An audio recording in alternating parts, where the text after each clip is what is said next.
Justement, d'ailleurs, est-ce que tu aurais une autre ressource, un livre, un podcast autre que tous ceux qu'on a déjà mentionnés, qu'on mettra dans les notes? Une conférence, un TEDx, je sais pas.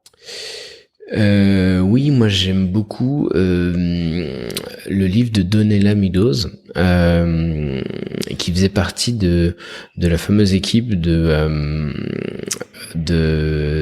Club de Rome qui a rédigé Limits to Growth en 72, donc il y a 50 ans.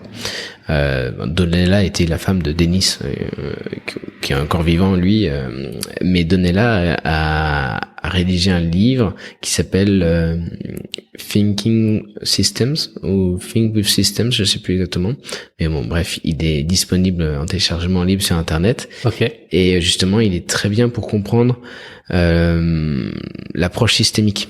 Et en fait l'approche systémique, c'est ce qu'ils avaient appliqué pour justement faire le rapport du enfin les Limits to Growth quoi, de 72.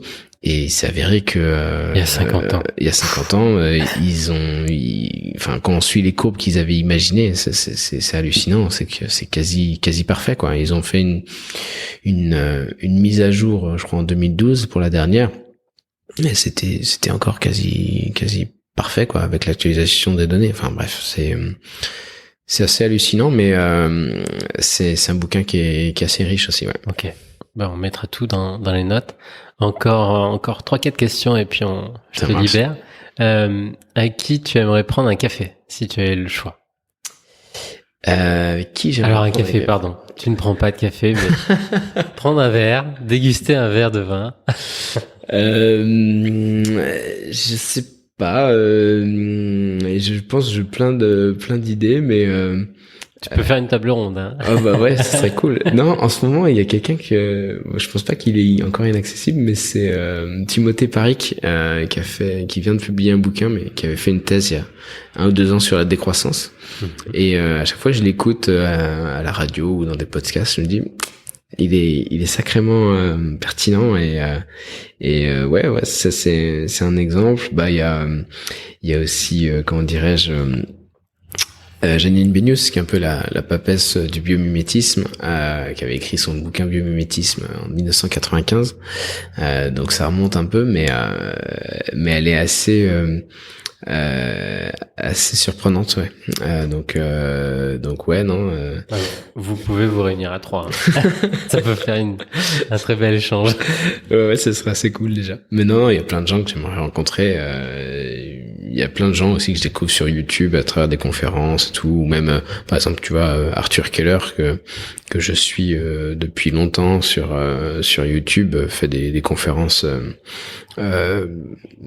super percutantes et d'une pertinence rare et toujours avec cette approche systémique. Et ouais c'est des gars assez passionnants, enfin des gens passionnants, pardon.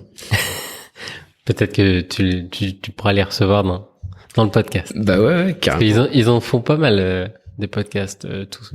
En tout cas, c'est tout à fait. Deux, là, je les vois souvent. Ouais, tout à fait. Ouais. Non, et puis c'est, enfin voilà. Génial. On va y aller par étapes.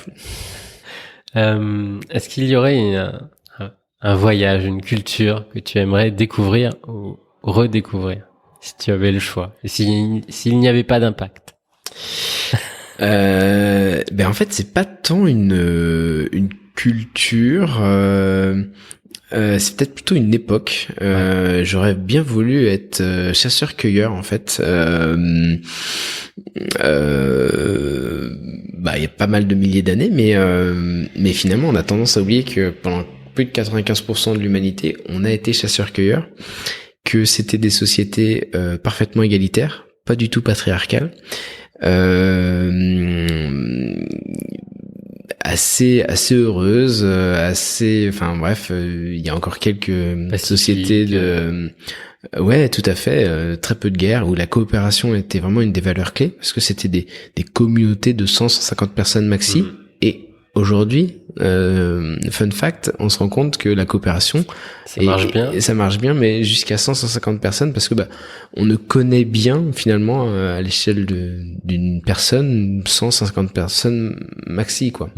Et je sais pas, moi c'est ça qui me plairait pas mal, parce que je pense que, et puis il y a eu plein de récits aussi où il y a par exemple des petits occidentaux qui au 16e ou 17e siècle qui se retrouvaient dans des colonies de chasseurs-cueilleurs et qui voulaient plus retourner chez les hommes civilisés entre guillemets. Et donc je pense que ça a pas une petite signification quoi. J'aime beaucoup cette question parce que effectivement on peut la prendre sous l'époque actuelle où justement tu es le troisième, je pense, à répondre en disant allez, petit flashback en arrière, ça serait peut-être pas mal. Ouais, et puis en plus il y a un bouquin qui est assez bon là-dessus, c'est Christopher Ryan qui a rédigé Civilisé à en mourir, et il explique bien ce principe-là. On est trop dans le présentisme. Autant il y a des extrémistes, des nationalistes qui vont dire mon pays c'est le meilleur, mais je pense qu'inconsciemment aussi on est dans une époque où on se dit notre époque est la meilleure, mais en fait objectivement je suis pas persuadé en fait, vu le nombre de merde qu'on a à gérer. Très très clairement. Il y a aussi Sapiens qui en parle pas mal. Ouais, Yuval Harari, je l'ai pas lu, mais effectivement, il va falloir que je lui mette un jour. Mais il y a un autre bouquin du même ordre d'idées qui est moins connu, mais c'est Humanité, une histoire optimiste, de Rutger Bregman, que je trouve extraordinaire. Exactement. Ça en fait au final des bouquins. Génial. Si tu avais la possibilité là de passer le micro à quelqu'un, ce serait qui? Bonne question.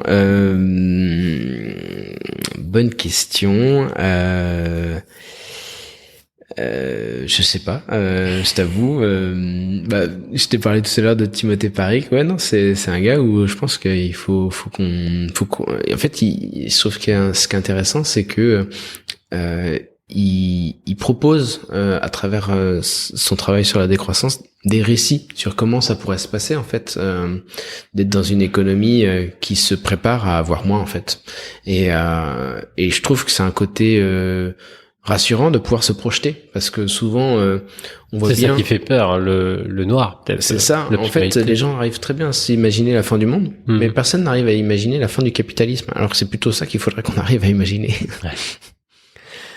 Alors dernière question, le podcast pour nous c'est cette notion d'héritage, de laisser une trace. Là je dois te libérer pour que tu ailles chercher ta fille. Est-ce que tu aurais un dernier mot pour elle? Mais oui, en fait c'est marrant que tu poses cette question-là, parce que récemment je suis retombé sur un document que j'avais rempli pour une coach qui m'avait accompagné il y a pas mal d'années, 2014-2015 je crois, et m'avait dit mais qu'est-ce que tu veux faire de ton entreprise quoi. Et en fait j'avais répondu à l'époque en fait je veux laisser ce qui m'entoure dans un meilleur état, enfin pour les générations qui suivent quoi.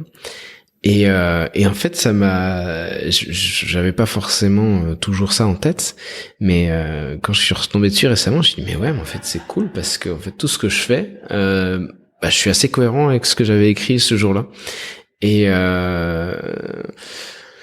donc voilà, à ma petite échelle, j'essaye de faire ça. Et donc j'espère que ça aura des impacts les plus positifs soient-ils pour elle et ses petits copains. Un grand merci Brieux. Merci à toi Gaël. Merci beaucoup. Beaucoup de notes. J'invite du coup tout le monde à aller lire, à aller t'écouter et à aller voir tout ce que vous proposez déjà en open source. C'est déjà beaucoup. Je te remercie. Et à très bientôt. Merci beaucoup. Ciao.